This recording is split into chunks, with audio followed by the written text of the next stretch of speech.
Prayer, and that will be followed by a pledge of allegiance to our country's flag.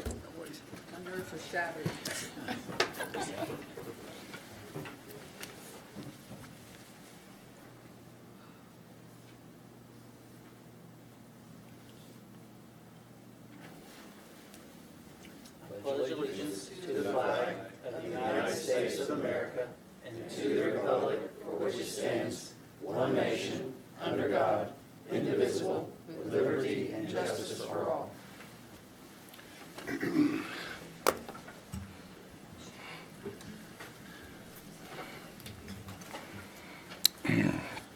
Okay, do we have any changes to the stated agenda? None? Okay, if not with a quorum, I ask for a motion to accept. I'll second. All in favor, vote by saying yes. Yes. Let the record show the motion to adopt tonight's agenda has been approved. Okay, on the mayor's report, I'd like to thank all the staff who worked to get the community center restoration working so smoothly. Sue's group did a really great job with that. I also want to thank Public Works, who worked tirelessly out in the rain, helping the traffic navigation that was needed during the big rain event that we had. And one more thing is something that happened this past week was we received a Best Festival Event Award for the Lawn Chairs Concert Series. We need to do them too. This was at the Tennessee Legislative Luncheon. It was hosted by the Greater Knoxville Hospitality Association. And we have to give Amy Bowling and Shandy Dixon a shout out for their hard work. They created this and have stayed right with it, and we have a really good turnout with it. Everybody enjoys it. So at this point, I'll yield the floor to the Vice Mayor. I'm going to add a little bit to that. There are two events that I get very emotional over. One of them's Light the Park, and the other one, and I get more emotional about Lawn Chair Series. Every time I'm sitting there in the Lawn Chair Series, I look around and I think of what they have built, the collection of our community, the children, you see all generations. It is a wonderful series, and it's organic, and it's so appropriate for our community. It celebrates the best that our community has to offer. So I was really very happy that they were honored for that. But I also want to point out that our dance teams, both Farragut High School and middle school dance teams, have won some impressive awards recently. In December, they both won first place in small varsity and in jazz and pom at the state competition, and at the national competition, Farragut Middle School was the national champion in the junior high pom, and Farragut High School won second place for both small varsity pom and jazz. So congratulations to both of them. Hopefully we'll have them in the next couple of weeks to honor them with a proclamation. Okay. Thank you, Vice Mayor Pavlin. Do we have any of the other aldermen that has anything to report? No, sir. Okay, if not, then we'll move on to approval of minutes. Are there any changes to the posted minutes? None? I'll move to approve the minutes as presented. Second. All in favor, vote by saying yes. Yes. Let the record show said minutes will be recorded as official minutes of January 23rd, 2020, Farragut Board Mayor and Alderman meeting. Okay, on ordinances, we have two ordinances for public hearing and consideration on tonight's agenda. The first will be the second reading, followed by one that will be the first reading. Okay, ordinance 20-02 is an ordinance to amend Chapter 14, nuisance, of the Farragut Municipal Code on the second reading. Good evening, members of the Board of Mayor and Aldermen. I am Trevor Hobbs, Assistant to the Town Administrator, and it is my privilege to present to you on second reading Ordinance 20-02. I am joined this evening by Holly Marlowe, our Code Enforcement Officer. By way of review, the ordinance amends Chapter 14, nuisances of the Farragut Municipal Code, and represents staff's best efforts to codify and the will and regulatory intent of the Board of Mayor and Aldermen. Additional recommendations were received from our town attorney and consultants from the Municipal Technical Advisory Service and are incorporated in the proposed ordinance. Article 1 contains general regulations and pertains to the entire chapter. Article 2 relates to property maintenance, both external property areas and the exterior of structures, and represents and utilizes modified language from the 2018 International Property Maintenance Code, which the town has adopted.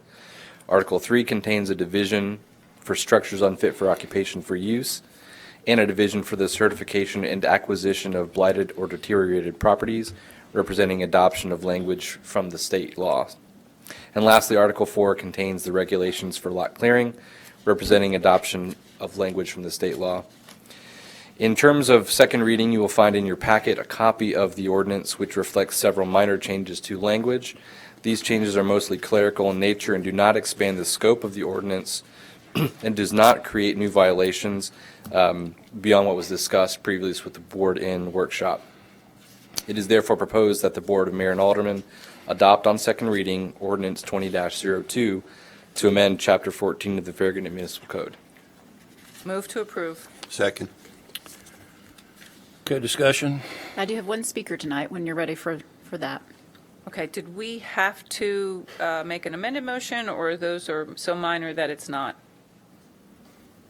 In the ordinance? Yeah. The ordinance is already in place the way Trevor has put it before you, so Okay. you're approving the ordinance that's in your packet right now, Okay. which is with the amendments. Okay, just making sure. That's all I had. Do we have a speaker? Lehman.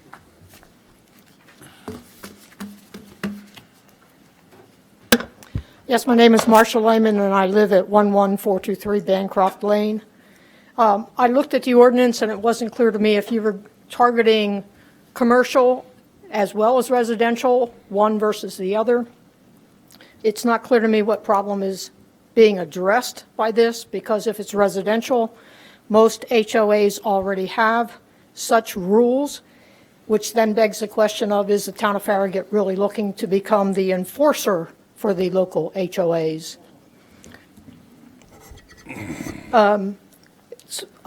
If you want to talk about blighted properties. Is that a question or, Well, that was a question, okay, yes. for enforcer, is that your That's question? my choice of Okay. terms. Okay, thank you. Yes, there are some blighted properties around.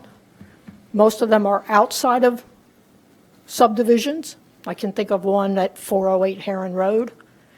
I don't know what's being done about it, but I drive past it regularly. What was the address, please? I believe it's 408 Heron Road. It's the old pre-Civil War farmhouse. Heron? Heron, Aaron, okay, Heron. okay, yeah. Under receptacles for litter, leaves, or yard clippings, it says an approved receptacle. I don't know what that is, but I do know that if you are actively composting, you need a receptacle that can hold at least 1 cubic yard, or it's not worth having. As for litter thrown from vehicles, yep, I don't like that either, but I don't know who will enforce that. We don't have a town police force, so who would? We'll address that shortly, okay? Okay. And then my last comment has to do with recreational equipment. And while I don't especially like seeing it parked in backyards, in some places that's allowed, the ordinance requires that it be parked on an approved surface of concrete, asphalt, or pavers, which in my mind just means there will be more water running off rather than infiltrating into the soil. And then it says they can't be parked in a street. They can't be lived in while they're parked there. And the question then is, what do you do when you have visitors from out of town who come in an RV? They're not allowed to sleep in their own RV while they're visiting you? So I just have a number of questions. Sounds like it. Okay, Did you want to address any of these? I can, or Trevor can. And I can help if needed. So I will, if you will. Enforcement, let's start with that, Trevor. Well, commercial and Well, residential. yes, let me draw your attention to Article 1 of the ordinance. Section 14-1, scope, specifies the provision of this chapter shall govern minimum conditions and the responsibilities of persons for maintenance of structures, equipment, and exterior property, both residential and commercial. There are some elements of the chapter that may not apply in a commercial setting because some of the terms are residential by nature. But in general, the chapter applies both to commercial and residential properties. In terms of enforcement, there is an enforcement mechanism for each article, if you will, because some of the articles are adopted straight from state law, which have with them specific enforcement mechanisms. The one that we anticipate using perhaps the most, just because it is the property maintenance section, is Article 5 or Article 2, Division 5, enforcement. That's where you find the enforcement mechanism for things like litter and weeds. So the basic process will be that either our staff will identify a violation or someone might bring it to our attention by making a complaint, either through our formal complaint system or to a member of the board. And that after that point, our enforcement officer will go and investigate.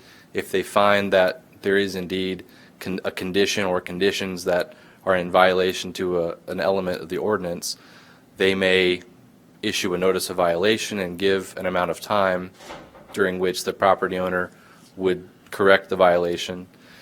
And if they don't during that time, they can then cite them to municipal court. Or if the case is appropriate, they may cite them directly to municipal court for that violation. Okay. And essentially, though, the judge will decide based on evidence presented whether or not a condition exists which is in violation to an ordinance. He may impose up to $50 per day, or $50 per violation, if you will, each day being a separate violation for that condition that's found. And then if we were to take action to remediate a violation and incur cost, then we would bill that cost to the property owner, and then they'll pay the town for the cost of remediation. That's, in a nutshell, the basic process that's laid out in the Enforcement Division 5. And you need to note that we do have an enforcement officer, correct? Yes, in my introduction, I am joined tonight by the town's enforcement officer. Yes. So that is essentially how we plan to enforce that section.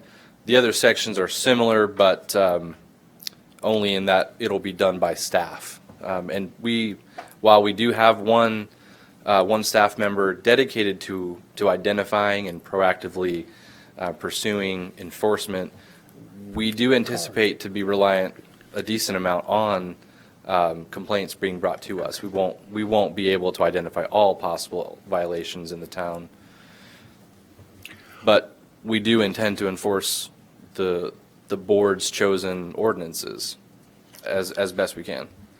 Okay, I'll touch on the junk cars.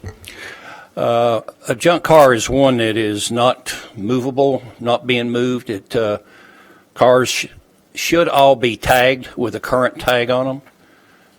I think that's what, if you go to some places, you'll see a car that's got weeds grown up as high as the car around it. And you'll also see shipping containers that you ship stuff back and forth across the ocean that's been in yards. You'll see junk trucks and sea-doos and pieces of machinery that some of us can't even identify. And we have a certain amount of that that's in the yards. And I guess really, if it's something that somebody wants to keep, they should put it in a storage warehouse. As far as the cars, if it's not tagged, then it needs to be tagged if it's a good piece. But if not, pull apart. And some of the people will take old cars. It's most time you can get somebody to carry them off just for what they weigh. So I think to answer your question on that is, if it's tagged, then nobody's going to bother it. If it's got a current tag on it. But if it's not, and you've got an expired tag that's 4 or 5 years old, the chances are pretty good that's not a movable vehicle.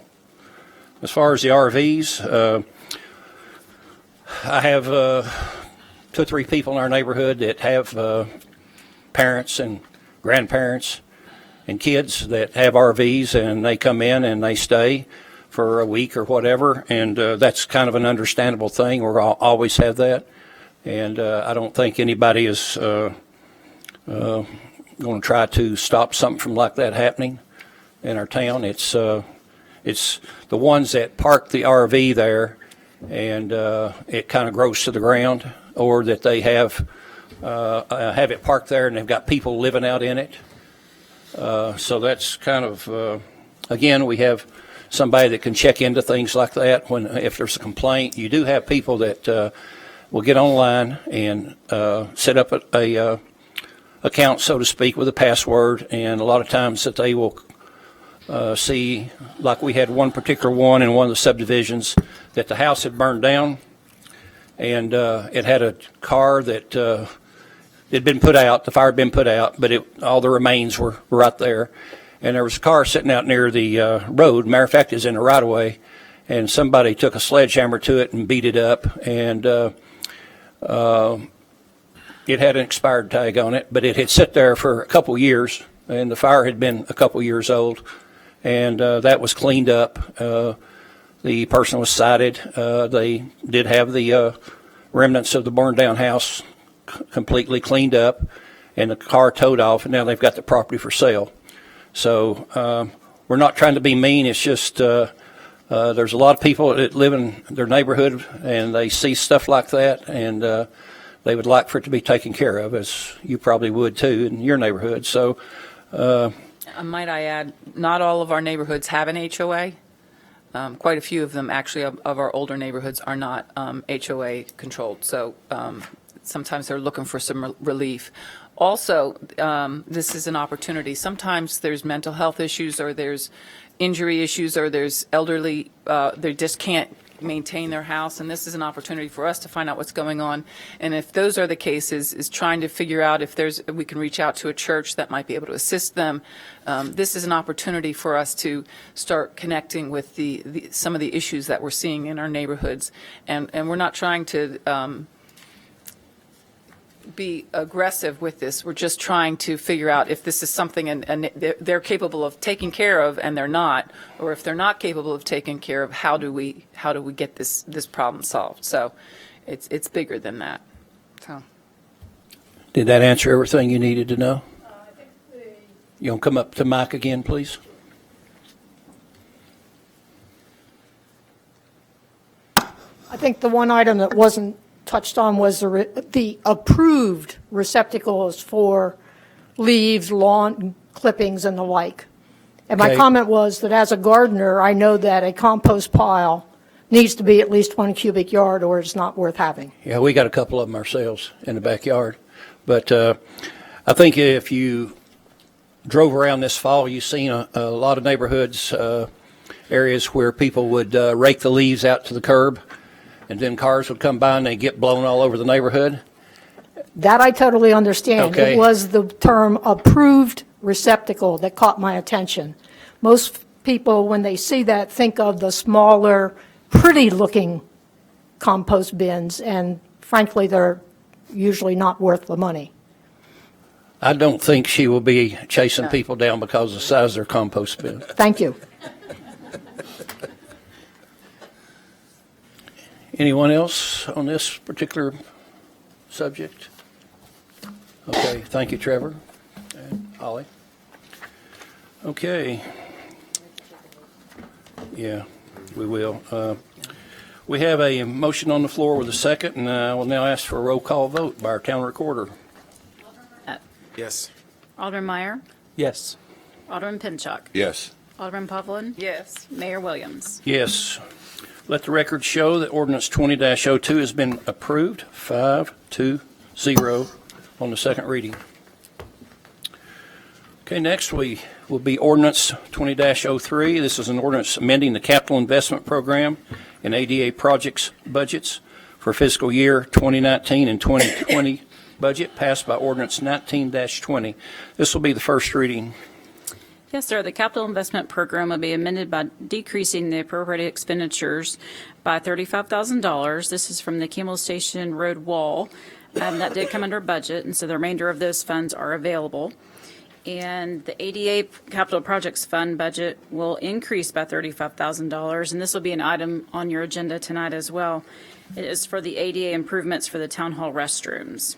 So staff The motion is to approve ordinance 20-03 on first reading. Move to approve. Second. So we get it, and then it goes back out. We'd be able to pay for a basketball court with that, but apparently not. So, oh well. Dang it, Scott, that's a good idea. You know, I mean, it's a basketball court for you. Hey, this is good discussion. Yeah, we had a little bit of money coming from our governor as well, so I think everybody may be aware of that. Yeah. Mayor, could I just say a little Yes, something? I think this go is, right ahead, Drew. This is something definitely worth highlighting. The original quote on this was $350,000, and Bud and his team got together. Bud is the GC. I think, didn't you have a hat made that said GC? Did it for $145,000, saving the town of Farragut over $200,000. That is a tremendous effort. And if I may be so bold, Mayor, just to throw out there that I think it would be very appropriate to do something nice for Bud and the guys out at their shop, something they could use during breaks, something they could do during their lunchtime, like They all get new umbrellas. no, like a ping pong table, pool table, something that the guys could do while they're on break to show they saved this town a tremendous amount of money, and something maybe to build a little camaraderie, to show them that we really appreciated what they did. I think that's a good idea. Yeah, I think we can work on that. Okay, good discussion. Anything else? How about you, Scott? Anything? No, I'm just excited we saved money. I'm Yeah.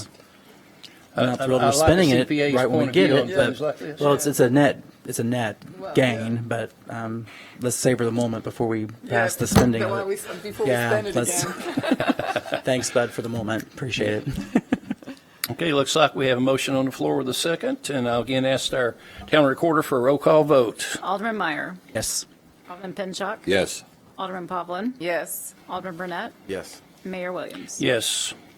Let the record show ordinance 20-03 has been approved, 5-0 on first reading. Okay, next will be business items. We have 3 contracts to review tonight and consider. It's listed on the agenda. We'll start off with contract approval of 2020-13. This is a town hall restroom ADA renovations. Thank you and good evening. Appreciate the comments. Save it here and spend it someplace else is what this is going to come up to. But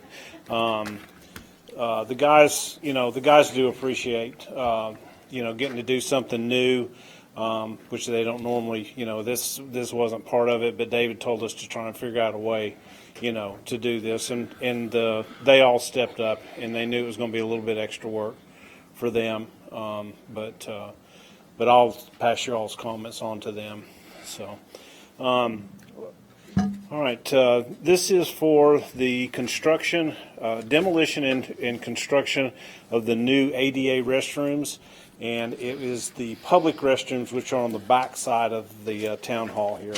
The purpose of this agenda item is to consider bids and award contract 2020-13 town hall restrooms ADA. And that's Americans with Disability Act renovation. The Town Hall public restroom located in the rear entrance of the building were identified as non-ADA compliant when we had our ADA assessment was completed. The restroom facilities will be redesigned to accommodate for restrooms that are compliant with ADA regulations and meet our occupancy numbers as required in the 2018 building code. The demolition and renovation will be completed by June 30th of 2020. The town contracted with Los Design to design the facility renovations.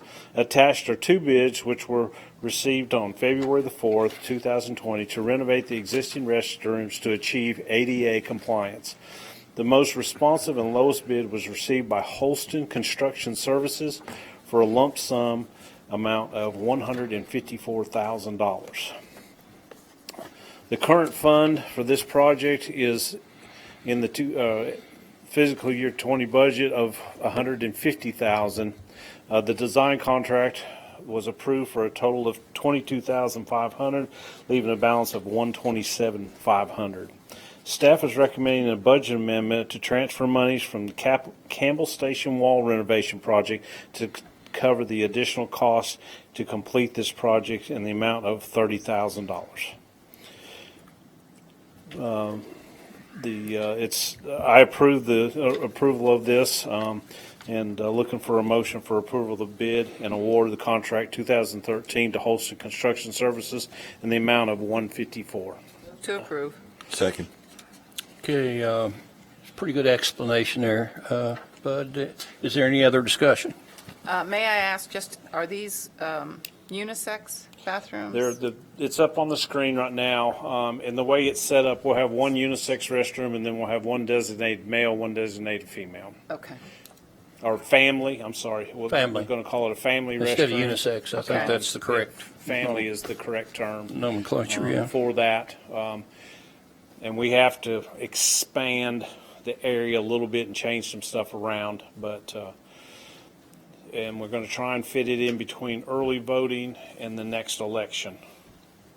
The end of early voting and the next election, and that's Okay. what the June 30th deadline is all about. It's a Okay. short window, and we're going to do our best. They think they can do that? They said they can. Okay. Wow. Okay. Any other discussion? I have none. Okay, I have a motion on the floor to approve the second. All in favor, vote by saying yes. Yes. Any noes? Let the record show the contract 2020-14, or excuse me, -13 has been approved. Okay, next will be approval of contract 2020-14, which is the demolition of 817 Virtue Road. The purpose of this agenda item is to consider bids and award contract 2020-14, 817 Virtue Road demolition. The town has worked with an attorney representing the property owners at 817 Virtue Road to demolish 6 unsafe structures on the property for over 1 year. The property owners have failed to remedy the situation by taking corrective action to take down the unsafe structures as ordered by December 30th, 2019. Since the unsafe structures were not demolished by the ordered date, town staff solicited bids to tear down the structures and stabilize the site to remedy the situation. Attached are 7 bids, which were received on February the 4th, 2020. These bids are for the removal of 6 structures on the property. The most responsive and low bidder was received by Environmental Abatement Incorporated to complete the work for $24,000. Once the structures are demolished, the town will place a lien on the property through the court system that will allow for future reimbursement to the town for the cost of cleaning up the property. The recommendation is approval of this, approval of bid and award contract 2020-14 to Environmental Abatement Incorporated for the amount of $24,000. Move to approve. Second. Do we, have we ever worked with this individual or this company? The gentleman that owns this company used to work for another company in town that did abatement and work on Campbell Station Inn. It's the well-known company, Okay. well-known individual that does this. I used them as a reference when David asked me to start this process to talk to them. Okay. And so, Okay. About a couple questions. So a number of the bids came in obviously significantly higher, more than double of the 24,000. Any idea why there's such a discrepancy or variance between the bid amounts? can I? Have at it. In talking with the contractor that actually got the bid, some of the higher bid amounts were going to call him to tear it down. Oh, my. And then that pays for Okay. their profit pays for their overhead. All right. So Fair enough. That's how the system works, and that's Good explanation. But this is tear the buildings down, remove the foundations, the slabs, the footers, grade the property, with a positive slope, not to hold water, seed, and straw. Wow. And that's all six structures. Wow. Okay. That's called, what do you call that when you upcharge? That's an upcharge, 66,000. Robbery. I want that job. That's what happens when you add the middleman, not take the middleman out. When you add the middleman, that's what happens. Makes sense. Thank you. A nice piece of property, so whenever it's finished. But, okay, any more discussion? None. I have a motion on the floor to approve with a second. All in favor, vote by saying yes. Yes. Yes. Any noes? Okay, let the record show the contract 2020-14 has been approved for demolition. Okay, next will be approval of contract 2020-15, debt collection services.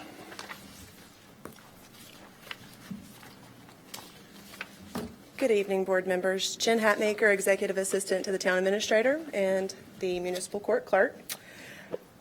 So the Town of Farragut Municipal Court has jurisdiction within the Town of Farragut over cases involving violations of town ordinances and adopted codes. Each case presented before the municipal court that has a judgment entered of liable or guilty is assessed court costs and fines by the judge.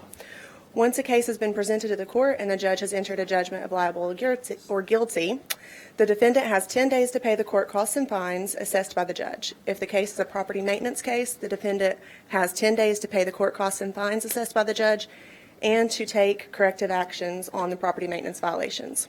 Failure to correct the violation could result in the town taking action to correct the violation at the property owner's expense. Following court, typically the next day, the court clerk mails a letter to each defendant found liable or guilty outlining the result of court, including the judge's decision and the total amount owed. In cases involving property maintenance violation, the defendant's letter also includes notice that the violation must be corrected within 10 days. The court clerk attempts to collect all monies due to the court and has been relatively successful in collecting the monies due. However, there are still some outstanding balances owed.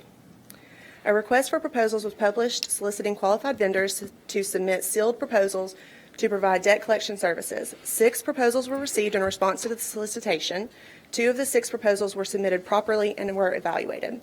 The proposal from Nationwide Recovery Services was selected as the most responsive and able to meet our needs. It is recommended that contract 2020-15 be awarded to Nationwide Recovery Services. Attached to your board memo is the proposed contract for approval and the cost proposal form submitted by Nationwide Recovery Services. The proposed motion is to approve award of contract 2020-15 to Nationwide Recovery Services to provide debt collection services to the town of Farragut. And I am here if you have any questions regarding the contract or the services that will be provided. Move for approval of award of contract 2020-15 to Nationwide Recovery Services to provide debt collection services to the town of Farragut. Second. Discussion. Jennifer, you said that Nationwide was able to perform the services that the town needed better than the other entities. Can you give me an idea of what this group does that the other ones didn't? So a lot of the proposals came back. The steps that they would do were very similar. This group, their methodology, Trevor and I evaluated these proposals and we found that they had a really good methodology in their process. So first thing they're going to do is they're going to receive the accounts and they will scrub the accounts, which just basically means they're going to do all anything necessary to make sure they have good contact information, addresses, phone numbers, and to also make sure that the debtor has not filed for bankruptcy or is now deceased. The first collection notice is printed and mailed within 24 hours, so they immediately jump onto these accounts. The first phone call attempt is made, and if they're unable to make contact on that first call, they will continue to call at different hours of the day to find the best time of day for the person that they're trying to contact, as well as contacting on Saturdays. And then if the contact is not established, they'll perform skip tracing measures, which is just when they try to find the person, find better contact information.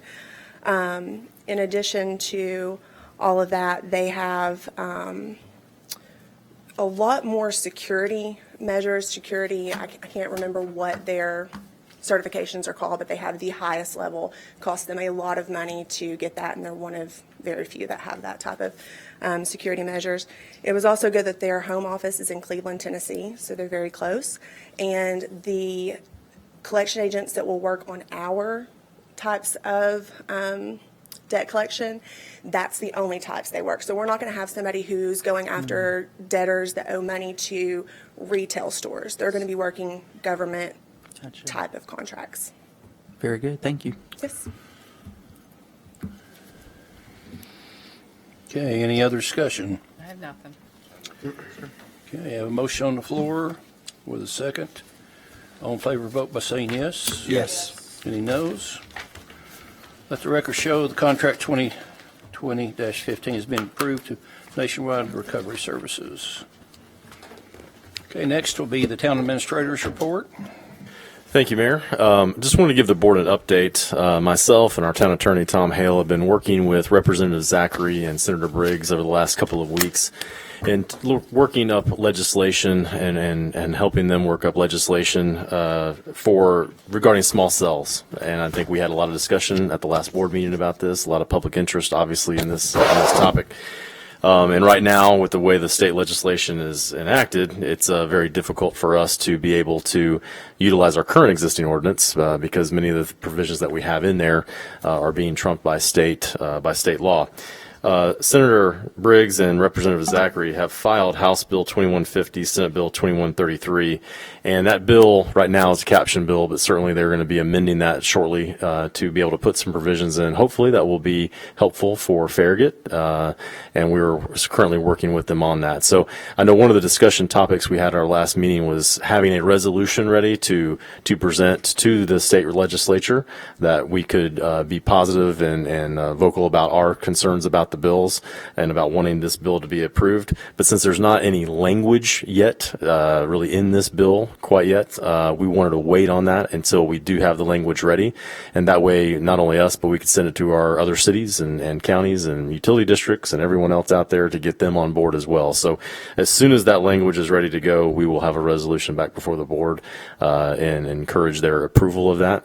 But at this time, that's the latest and greatest on the small cell legislation that we're working on. I'll be happy to try to answer any other questions, but that's all I have to report. Do you guys have a general direction of what it is you're trying to, do you have someone who's studied the FCC law to understand where the state law is and where the FCC is, if there's any room in between the two that?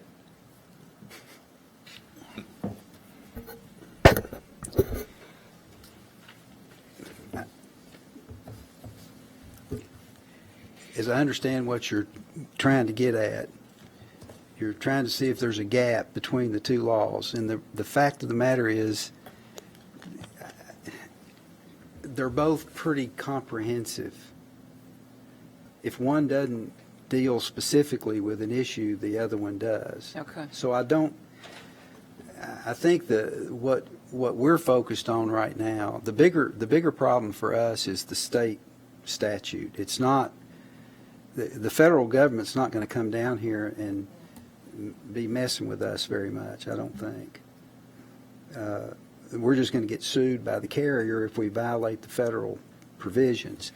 The state law, though, is very specific. It's a lot more specific than in its regulation of what they have to do and what we can do.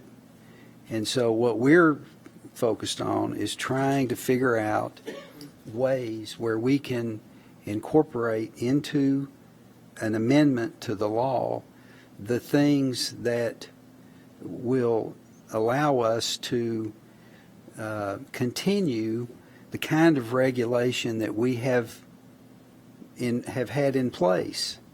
If you remember, we adopted our ordinance in 2017 before the state law was passed and before the FCC orders came down, because we knew the small cells were going to be an issue at some point, and we have a lot of really good provisions in our ordinances. Well, our ordinance, it was so good that it did a lot of things they don't like, and they got those provisions added to the state statute or prohibited by the state statute. So what we're trying to do is figure out a way to get back into the statute the things that are important to our community. And that's the only way I know it. There's any number of ways. I mean, there's all kinds of things that it regulates. There's height, there's distance between property line and where you can put the tower in residential areas. There's, whether you can require stealth technology, whether you can require them at all in residential areas. We didn't allow utilities in new residential areas above ground. Well, with an antenna doesn't work if you put it underground. So, that's one where, I'd love to be able to amend the state statute to say if a municipality had prohibited above ground utilities in residential areas, then they're allowed to continue to do that. Now, I don't think that would be something that we could get through the legislature, but even if we could, that may be the kind of thing where we would be arguably effectively prohibiting the small cell coverage in certain areas. That would then implicate the federal law, because what the federal law says, you can't, I've just been reading some of the stuff in the California case where it was the response of the FCC where, the federal law is pretty clear that you cannot take action or create regulations that have the effect of preventing the employment or deployment of small cell coverage in areas. I would love to be able to tell you that because the town of Farragut is arranged the way it is we have large subdivisions, but they're not so mammoth and they're not so, we have major thoroughfares that run throughout our town. It would be really nice if they could stick to the major thoroughfares and not have to come into the neighborhoods. But, that's, We can't require that justification. We can't well, that's part of what we're looking to change in the Okay. statute we're looking to change some of the things that we can ask for so we can evaluate or having somebody that understands what they're looking at evaluate whether or not things can be moved to accommodate the kind of things that we were talking about in the meeting, the Planning Commission meeting, where, we asked those fellas, could you move this 15 feet to put it to this place over here? And, well, no, that's going to mess up our coverage. I wasn't convinced that they were really new. Whether that would do it or not. Whether yeah. it would or not. Yeah. But what it would seem reasonable to me is that they be required to provide us enough information to evaluate whether or not There are alternatives. whether or not there are alternatives. That used to be, our firm worked with one of the carriers, not these carriers, when they were doing the big cells, and they always provided coverage data. They always provided coverage maps that were submitted with the application so that they could be asked questions at the hearing. Can you move this and still accomplish your coverage objectives? And so I don't really understand the justification. They have to know. They have think to know. about it. Yes. If they can stand there and say we can't move it 5 feet because it will mess up our coverage, then they've got to have the data to back that up. So why shouldn't we be allowed to have that? That's the kind of thing we're asking be added to the state law that we can ask for, because right now we're not permitted to ask for that. And so those are some of the things that By state law or by the federal law? State. State, okay. That's just a sampling. We got a whole slew of things we're Well, and it sounds working like on. the state law is really written to encourage being put in the right-of-way on an independent pole. They're not even encouraging that co-location Well- because that will cost the No, carrier. They, No? they profess, and the statute has all kinds of references to co-location in it. And actually, one of the purposes at the very beginning of the act says one of their objectives is to encourage co-location. So that I think, and if you listen, I mean, I had a conference call with one of the lawyers the in-house lawyers for Verizon, who was complaining about the conditions we put on the approvals that they got. I said, you better be lucky you got an approval with something. Anyway, she was saying they want to co-locate. They would prefer, because if they don't they can co-locate a lot cheaper than buying a new pole. Okay, but So they they was- would rather do that. But they would have to, for the LCUB poles, those poles capable in their current existence of being co-located on? Not until they get an agreement. Well, once they get, and they're working on that. Well, they're working on it, but they've got a major hurdle. Do they? I mean, I'm not involved in their That's negotiation, not, we but I don't have a role understand to that play in there's, that yet. yeah, I mean, we can encourage, but I don't really, it's all somewhat technical, because Yeah. the issue is It's- where on the pole would the antenna go? Yep. Yep. And Well, from a safety aspect and from a load aspect and from, yeah, I get it. I understand. And I don't know how heavy these, I don't know how heavy these antenna are. I don't know whether one of those poles could handle a set of the antenna. If you put the equipment, the other equipment on the ground or under the ground, and the wire went up to the antenna, I just don't know how heavy those antenna are. Yeah. I can't imagine. They can't be very big. I mean, they're regulated well, they're on not how allowed big to they be can big. be. Yep. Yep. All right. So if they had to, what your point is, if they had to replace the pole, then it would be expensive for them. That's true. I'm also, have we, because I know one of the points of approval was that the reason we approved them was because we could have this legal agreement that they had to enter into with us. Have we finished? Well, that's one of the objections they have. The state law is very specific.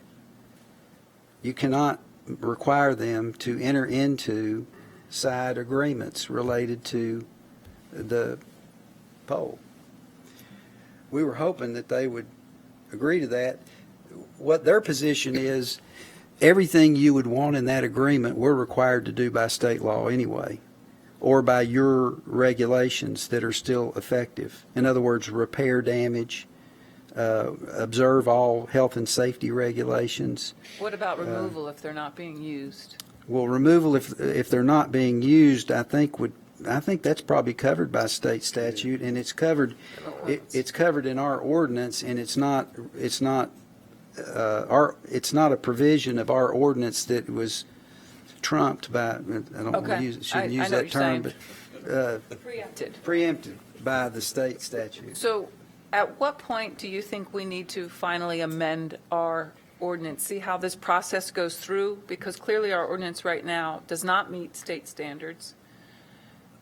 If we get an amendment through, then address our ordinance, or what is your suggestion? My suggestion is certainly wait until we get through this process, but, it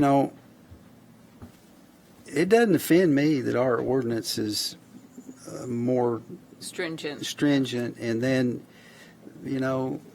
It's a place you- to start from. and you never know. I mean, there may be some litigation over the state statute, and there may be some interpretation of the state statute that some provision is not enforceable for some reason, and then we've got our situation already in place that sits behind it that would be effective. I mean, it's just, if there were a need to change it, Okay. But I don't let's see lay- any need. I just let Okay. it sit right there. Leave it, okay. That's kind of where I was thinking, until, let's see this dust settle some more. Okay. Thank you. No problem. Okay, thank you, Tom, and thank you, David. Do we have anyone signed up for citizens We forum? do. Our first speaker is John Schoonmaker. Okay. Mr. Schoonmaker, have you read the public comment protocol on the back of the agenda? I've done it several times. Do you, Would you like do you me plan to to abide recite by it that? to you? Start the clock. There you go. I'm John Schoonmaker. I'm the Knox County Commissioner, and I represent the folks who live in the town of Farragut. It's kind of a good segue now when we're talking about legislation. Last Friday, I spent in Nashville with the Tennessee County Commissioners Association Legislative Affairs Committee that I serve on. And it's about 30 commissioners from across the state, and we review all the bills that affect counties and county governments. And I found 4 items that I thought I would just bring to your attention, one in particular that really needs to be on your radar screen. And that's actually a bill that's been filed by the fireworks industry. And it's actually House Bill 1856 and Senate Bill 1776. And basically what the fireworks industry wants to do is to eliminate local ordinances on fireworks and to reclassify the descriptions of some types of fireworks, and then have the ability now to sell those fireworks in the big box stores like a Walmart, a Sam's Club, a Costco. And of course, the County Commissioners Association is adamantly opposed to this for a lot of reasons. One, basically fireworks are set off 3-4 times a year. But now, if you happen to be in Costco and you think about, hey, your nephew has his birthday next Wednesday night, you're going to grab that box of fireworks, and on Wednesday night of next week, here go the fireworks. And of course, it not only affects just the noise, but the family pets who freak out, the dogs and stuff. But I think what would end up happening is potentially you could have fireworks shot off 350 days a year or whatever. And I don't think that's what our communities want. So you guys might want to get with your folks for the municipal league and say, hey, you need to oppose this. And the unfortunate thing, and I'm not sure why yet, but the Senate sponsor is Senator Massey. So you may want to reach out to the senator and say, hey, what's the deal here? And of course, it could get killed in committee. It just depends on how this goes. But I think if enough on the front end people object to this, it may not go any further from there. The House bill. I'm not sure. I can look that up for you, but I don't have that in front of me right here. The other thing that just so you're aware of is the 911 districts, or what we call the emergency communication districts. Over the years, their revenue has actually gone down. It's currently, each month you spend $1.16 is included in your phone bill, whether it's a mobile phone or a home phone. But what's happened is, of course, obviously their costs have increased, but a lot of consumers have eliminated their home phones so that they've now lost revenue from that source. So what they're asking for is that monthly surcharge be increased to $1.50 a month. So just to kind of let you know as a point of information there. Another thing that's coming up, there was a sunset provision on the litter. It involves taxes for litter. And what it is the soft drink industry pays a fee for the bottles. It's not charged to the consumer. It's charged to the distributor of the soft drinks. And that actually, and it's also on barrels of beer as well. That was to sunset this year. And so now the legislature wants to extend that for 6 years. And of course, that money goes towards fund litter cleanup. So that just kind of something that we're obviously strongly supporting as well. And then kind of another interesting thing that because you have so many festivals and, you have the Dogwood Arts Festival and you have different events in the community, there's now the law enforcement community is asking for a provision that they can deploy drones for events that are over with over 100 people in attendance without having to prior in advance get any kind of warrant, and it would be for safety and security. So sometimes events, that if you had something for the Dogwood Arts Festival, there's more than 100 people, and the sheriff's department felt that that maybe something's a little odd here, they could be able to provide drone service without getting a warrant. So that's just kind of a point of information there. And that's basically what I wanted just to let you know about. So, but we're kind of really concerned about the fireworks deal, because that could be not a fun thing for our neighborhoods, particularly the homeowners associations and things. Yeah. So, but thank you for your time, and thank you for your service. Thank you. Thanks, Commissioner. Thanks, John. Our next speaker is Carol Christofferson.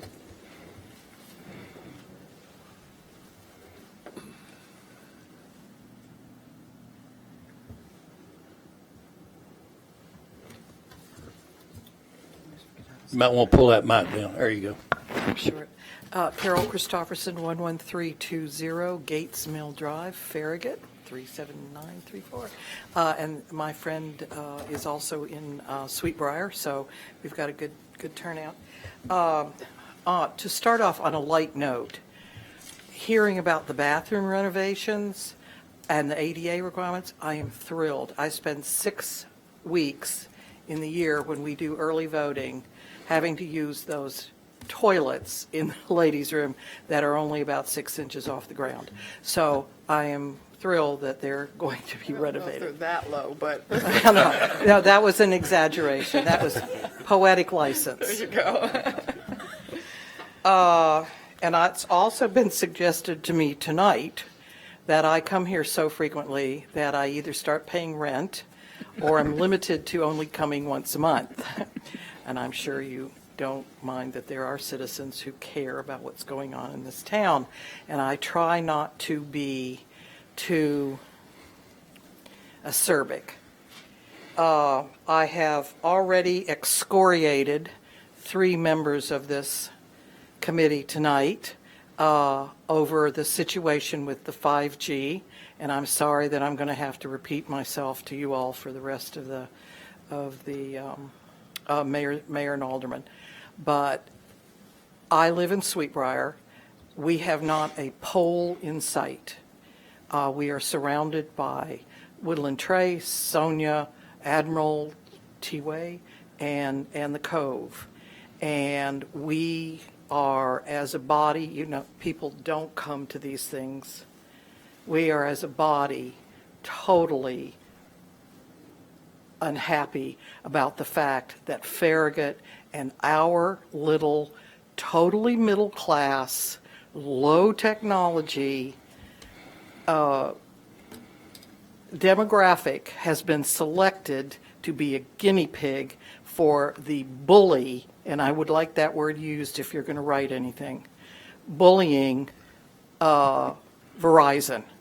And we do not need or want 5G in our neighborhood right now. 4G is fine. We all have very fine service. We don't need it. And in this country, you don't get things rammed down your throat that you don't need or you don't want unless you really, and you have to start really fighting against that. That's not what this country is built on. Are you all aware that Switzerland has pulled the plug on its 5G construction? Yes, I'm made aware of that this Okay, morning. that's a country.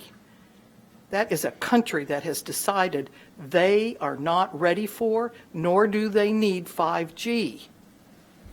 Now, it's unreasonable for our little, totally middle class. I mean, we're not even a wealthy area where we all want our 5G phones and our 5G washing machines. We don't want it, and we're fighting it. Now, I was somewhat heartened by what you all are doing. I know you're doing your best, but you cannot let us down. We rely on our town officials to protect us, And if there is a definition for protection against 5G, I can't think of another one that is more important. The health issues, can't deal with it. We don't know what it is. I don't deal with that. But in terms of the environmental and the aesthetics and the politics of allowing a bully company to come in here and put that stuff in our neighborhood, we don't want it. And that's all I have to say to you. You've heard me. I know you're getting tired of it. I don't like being unreasonable. I am actually a very reasonable person. So, do you have any questions of me? Okay. Oh, by the way, I'm sorry. I am assuming you all are following the machinations of the Ninth Circuit and where that might help us coming up. Is anybody aware of what's going on with the Ninth Circuit? Yeah, you are? Okay. You might educate the rest of the committee. Thank you. Thank you, Carolyn. Our next speaker.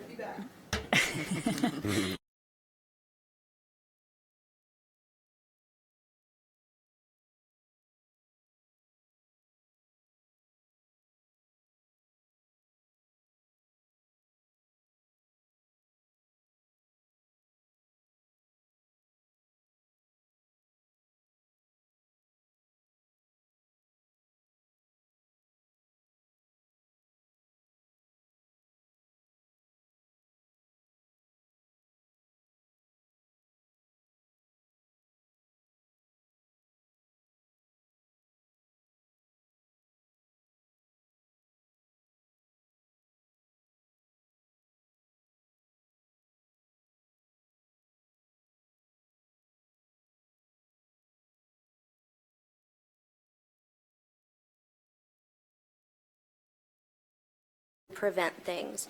I was very heartened by a lot of what I heard, and it sounds like you really have gone back and forth trying. What I was going to ask you for was a loophole. Someone else phrased it much more eloquently. But it seems as though it's not unreasonable to put the onus on them to prove that it's not harmful. Until they can do that, because there seems to be mounting evidence that there's an issue here. And until they can prove, like, you want to do this thing, I think bully is a wonderful term. Companies like Starbucks, huge national, international corporations come into Farragut and they have to abide by the 75% masonry rule. They have to redo all of their plans to accommodate being in our community. And I don't see why this should necessarily be any different. And frankly, I was in Nashville last week speaking with our friends over there. The conversations that went on about smaller government and common sense and let's put this technology to good use in an area where they don't have access. We have FiOS. We're great. We don't need any more. But there are places that maybe don't even have dial-up. So for this to continue and come into our community, just as another community member, I just wanted to stand in solidarity and let you know that even though we don't have a huge turnout, we're all pretty unhappy about it, and we're really hoping that we can count on you to find something to alleviate some of this. Thank you. Laura, can I just point something out to you? Because I appreciate what you're saying, but the Telecommunications Act of 1996 prevents us from regulating these based on health reasons, health concerns. So our better bet is to try and figure out, okay, we want you to prove to us that this is where it needs to be located. That's, I think, having them require giving us their coverage data, what their information is a better avenue for us to explore. Because taking on the Telecommunications Act of 1996 is going to be a lot bigger push. The name Aaron Brockovich has come up several times in our area. So I appreciate that. From a strategy standpoint, absolutely, that makes the most sense. It seems a little bit counterintuitive to not take public health into account for something like that. But you're right, that's a huge wall. And that's working through the courts, hopefully. And I know that the FCC just passed another rule. I guess they're in comment time, FCC 19126. regarding this particular, they're basically saying they're not going to review their radio frequency criteria. So that, at least that's what my first blush of looking at this is. So yes, this is going to be battled out at the Ninth Circuit. So I just wanted to give you that highlight of why strategically, that's why we're looking at this and not. Thank you very much. I was not aware, and I appreciate that. I'm glad you have a strategy. Thank you all. Our last speaker is Laura Squires.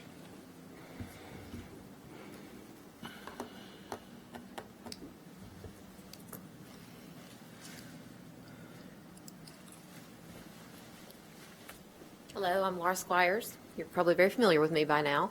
I live at 236 Woodland Trace Drive, and am impacted by the 11 initial site deployments by the Planning Commission on January 16th. Want to clarify some points, want to clarify a few things for the records with you guys, and again, want to pose a challenge to each of you. Tonight, there aren't many of us here. I do believe that at the next Planning Commission meeting, you will see quite a large crowd. My first question to you is, if I do my calculations correctly, we have a 60-day shot clock, and we are on about day 28. Is it the intention of Town of Farragut to allow at the next meeting the approval based on the conditions, or will we have additional time? We haven't even signed the legal agreement yet, so I'm not sure where the shot clock stands. Well, if you ask Verizon, Verizon says the shot clock has already passed. How lovely for them. So, you know, the problem we have is there's two sides to all these disputes, and Yeah. you know, we can take all kinds of positions, but there's other people that have opinions too. So they never stopped the shot clock. Once they filed, they just kept the shot clock going. That's right. They didn't think that us stopping it when we went back and told them, hey, these are the things we're dealing with. So I'm under the impression. Their position is that just so you'll know, that, and we're going to get a letter from them at some point where they object to our conditions. Their position is the state statute is such that all matters should be worked out before with the staff at the time of approval. Their position is nobody, really the Planning Commission shouldn't be even reviewing these things. And their position is no other municipality in the state of Tennessee has their planning commissions review these applications. I mean, I've been told that by 2 lawyers now for Verizon, that we're the only town that has looked at the planning commission level at these applications. Everybody else approves them administratively. Well, if So, I may ask, and- Tom, and it was news to me in Jason Zachary's February 7th letter update that apparently this small cell in Farragut, Tennessee, is the residential rollout for the state of Tennessee. Were you aware of that? Because I was not aware that this was the rollout. So how can they make that argument if they've not rolled it out to any other residential areas? Well, they've done. I know they've done it in Nashville. They've done it in Chattanooga. Under they've done it Verizon, in not Memphis. under a different They've carrier? Yeah, I think is in. Done it. They're Memphis is the first city in the state that Verizon has declared is a 5G city. Okay, well, perhaps I'm misunderstanding that newsletter, but it appeared to say that this was the residential rollout. But nonetheless, just curious where we are on that shot clock, and then what are we going to do if we receive a letter from Verizon? Well, We'll decide. I'm not going to litigate with Verizon in public. We're going to litigate with them if we have to litigate with them. But I don't think me telling them what our arguments are going to be is going to help our arguments. Good enough. Secondly, Verizon deployment map. They have to know where they're going beyond these 11 towers based on the fiber optic that was approved in the December meeting of the Planning Commission. I don't know which of you, David, it might be appropriate to submit this to, but again, I'm going to challenge you all to have Verizon put a red dot on every lot in the deployment area where they intend to put a tower. May I submit this, and will you ask that of them? We'll be happy to ask. Not sure if they would give it to us at this point, but I'll be happy to ask.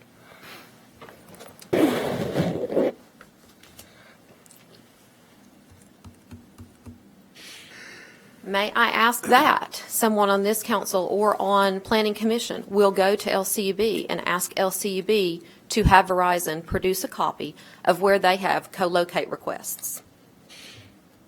They don't have They don't have an agreement yet. Oh, I would believe and almost suggest, based on anonymous information, that they may have seen a copy of co-locate requests. So it would be prudent, I would think, to want to ask LCB, if such a document exists, and if someone saw such a document, where are these going? Wouldn't that be reasonable? Additionally, I want to clarify the record because I'm not sure that people understand this. There seems to be a lot of chatter on network apps, things like Nextdoor. And there are people in this room who are very active on Nextdoor. I just want to clarify that I heard correctly during the January 16th meeting from the Verizon representative when I asked him, what is the number of towers? Why are these so weak? Why is the number of towers required so high? And if I'm recalling correctly, he took the podium and said one tower services 8 to 10 homes. Does anyone else recall that? I know that it's not that far. He said it varies, but and if you look at everything that's been written about it, of how they work, a lot of it has to do with how flat the land is. The flatter the land, the more they reach, the more hills are in the way. So you don't recall, Louise, him standing here and saying 1 per 8 to 10 homes? I hear that, and I don't understand the technology enough to know what the heck that means, because I've heard it can go up to 1,000 feet. That's more than 8 to 10 homes. Okay. So there's. Well, I'm just trying to clarify for Yeah. the record what was said in the meeting, because there appears to be a piece of the tape that isn't there. And then there appears to be a situation where there's a dispute about whether or not these will or will not go in people's front yards. Okay, you say tomato, I say tomato. The right-of-way, the front yard, it's all right in front of my house up to the curb. So is it everyone's understanding that, yes, they can place them in the right-of-way in front of people's That's the homes? only place they can put them. They can't put them behind homes. They can't put them, that's the right-of-way that they, my understanding from reading the rule, that's the only place they can put them. That's why when the fellow from Turkey Creek, Turkey Creek asked, can you put it over here? Well, when you look at the law, the state law, they're not allowed to put them in easements or behind houses. They're only allowed in the right-of-way where the other utilities go. I think social media has a misunderstanding between right-of-way and easements. I think that if you look at that, you'll see that a lot of people think they're the same thing, and they are not. Well, I would like to have, maybe perhaps when we publish the map in one of the Farragut papers or both of the Farragut papers that has a dot where they're going to locate these, also to notate what the public right-of-way is on each of these streets, because I have been here to Town Hall and requested a copy of it, and I was told that there's a rule of thumb, that it's 25 feet, and I don't think that's good enough in land law. You can go to kgis.org. Have you ever been there? I was on it today. That's where that map came from. Okay. When you go up there and you get closer to it, you can see where the right-of-way line is. And Is it a standard right-of-way, or is it different per road? it can vary depending upon where they, I mean, they're, in our subdivisions, it's a 50-foot right-of-way. And they can position the road, the sidewalk, the utilities. It can vary depending upon what you're looking at. It's like in front of my house, just so happens the right-of-way is right at the back curb, and then it comes around, but I live on a cul-de-sac. So it can vary, yes. But my road is 26 feet wide, so you're telling me they have a 50-foot right-of-way on a 26-foot wide road? Typically in a subdivision, yes. Okay, well, apparently I'm having a difficulty finding this, so perhaps it would help the citizens of Farragut to, A, note whether or not it truly is one tower per 8 to 10 homes, which I do believe was quoted in the January 16th meeting, although I cannot find it on the tape. That, yes, it is allowed to be placed in people's front yards. You may call it right-of-way, you may call it easement, you may call it whatever you want, but there is disagreement that people do not understand this is going to be in their front yards.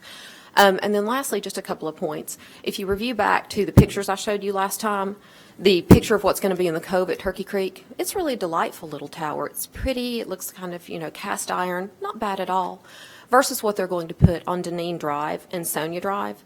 And I truly believe this represents economic discrimination against neighborhoods that do not have as much wealth. And it is simply wrong that you're going to create an eyesore that people have to live around and view. And then lastly, I just want to put this consideration in, that basically we're living under a roulette wheel. Until you make them mark that map, and until that map is published where everybody in Farragut can see it, nobody knows whose yard it's going to hit. And I feel like that is just a roulette wheel of deployment, and that is unacceptable on your part to allow them to operate behind closed doors. They know good and well, I would say, where they're going to put these, and it is wrong that we are not told in advance. Those are my questions to you all. I know that you're struggling with this as well. I know that you're struggling with the state law. The state law must be addressed through this caption bill to have every restriction removed, or every restriction removed in favor of the cellular companies and placed in favor of the citizens, like the 90-day shot clock if a new pole must be dug. But my request to you are mark that map and publish it. And secondly, talk with LCUB and find out what they do know, because I think we should all know that. And then last question, what is the plan at the Planning Commission meeting next week? Are we just going to say, come on in and roll over us, or what is the timeline going forward? We don't even know where we stand. Apparently, we don't even know where we stand on the shot clock. I thought the shot clock was stalled until they signed off on our agreement. They That's think not the the shot way- clock's still going, that it's done. And So they haven't this sued is- us yet, right? That's just going to be an argument. Well, I just don't really think that any entity wants a lawsuit in public. I really don't think any entity wants that. So why would they force this when we haven't had time to even think through the request? Well, that's where this is the line, and this is where we want to be. We're pushing. So these are the things that we're working on. This is what we're working on, trying to get as much as we can out of this and amend the law. So I hear what you're saying. I hear what your concerns are. I share them. We're trying to figure out. We're going to keep on working on having an agreement with them. That's what we voted on, and that's the reason we voted, was because we wanted something in writing that said these are the Absolutely. things you're going to do, and if this is not being used, you're going to take it out. These are the things that we expect. And so they're telling us that the state law says we can't do that. Well, let's figure out what we can, if we can or we can't. Well, upon review of the state law, in every single instance and every single bullet point that I've read, it leans in favor of the entity. I didn't read any language that leads in favor of the Tennessee property owner or the citizen. So just fight back for us. That's all we can ask. But going forward into next week's meeting, should we expect any action or even discussion of this? There won't. It's not on our agenda for the Planning Commission meeting. No. So we can feel safe that we're not going to come home from work and somebody have dug in our yard while we were at work over the next 60 days. We can't guarantee anything, Well, no, ma'am. wait a minute. That's, that would be really foolish on our part. And I get the issue about what's in your front yard or right of way or whatever. The whole purpose behind the adoption of the Tennessee statute was to allow them to put their towers in the right of way, but not outside the right of way. The statute specifically doesn't apply to towers that they would put somewhere else, because the state of Tennessee can't tell you that you can allow them on your property. So, and I understand you've been talking with one of my friends, Don Val. I'm going to talk to Don. Don has a misunderstanding about the facts, and I'll kind of fill him in a little bit on some of the facts. But what they're proposing to install is not in the easement. It's not in the utility easement. It's in the right-of-way. That's the only thing that this law governs, is putting them in the right-of-way. And again, where is the language of what the right-of-way is? Where can Well, I pull that? KGIS? Are you familiar with KGIS? Yes. You can look at KGIS, and it's not like a survey, so don't misconstrue what I'm telling you. But generally, if you look at KGIS, you can tell where the right-of-way is compared to where your lot is.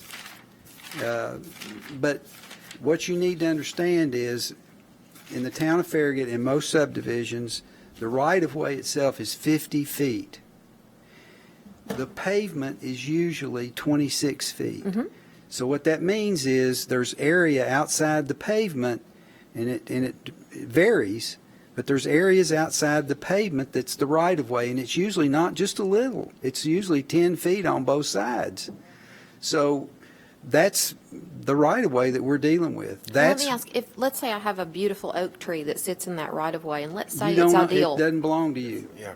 And so let's say it's ideal for where they want to locate the tower. Can they cut down my oak tree? It's not your oak tree, is the point. If it's in the right of way. If it's in the not right your- of way, it belongs to the town of Do you think Farragut. most people who purchase property in Farragut understand that half their front I'd yard say doesn't belong to They them? probably don't, but it normally doesn't matter because we don't.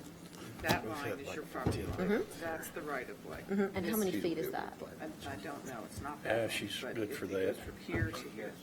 You can actually measure it, I think. Yeah, but can you measure it on your computer? Yeah. Absolutely. But the easement granted for my neighborhood is 5 feet, and it's a restricted easement.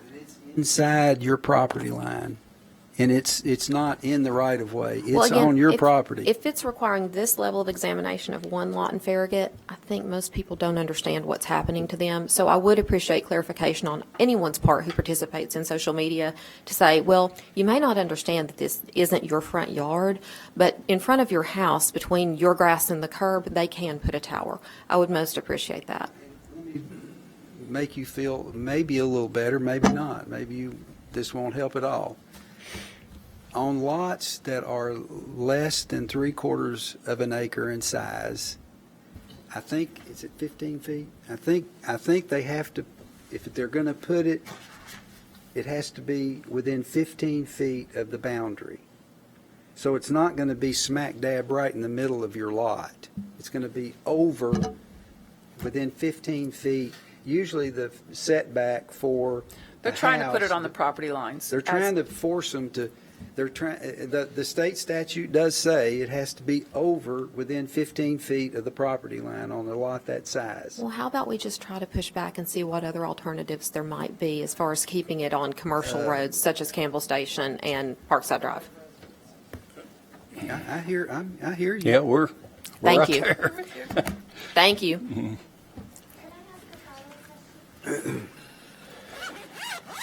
You have to come up. I'm sorry, I hope that wasn't inappropriate. Just based on the conversation, I was really curious to know, it sounds like there's no standard based on what you're describing between rules of thumb and generally speaking and approximately for right-of-ways. No, So- right-of-ways are Or, a defined, I'm sorry? right-of-ways are a defined, there's a defined boundary for a right-of-way. Okay. It's, when we plat a neighborhood, you've got your plats. Everybody's got a piece of property that's their plat. There is a right-of-way where the public infrastructure is in that right-of-way. The road, sidewalks, you'll put the utility, a lot of the utilities are in there. All of that stuff belongs in, that's the town's, the municipal's right-of-way. We are required to take care of that. If there's a drainage issue, if there's a pothole, if there's something happens in that right-of-way, it's the town of Farragut's responsibility because it's the town of Farragut's right-of-way. Okay. But that is where they are equating telecommunications as the same thing as utilities. Utility poles are in our right-of-way. And Right. so that's what they're saying. If you treat the utilities that way, that's how you have to treat the telecommunication companies. My hope was that maybe we could separate a utility easement from a right-of-way, and based on what you're describing, it sounds like that's not even a possibility. Again, a easement and a right-of-way are different. Right, and that was exactly what I was getting at, was if those two were different things, maybe there was some control over the right-of-way. But what you've explained clears that up. Thank you. Thank you. Okay, it looks like we're finished with our speakers, and time is approximately 8:30, and without objection, the February 13th, 2020 Board of Mayor and Aldermen is now adjourned. I was ready. Done there.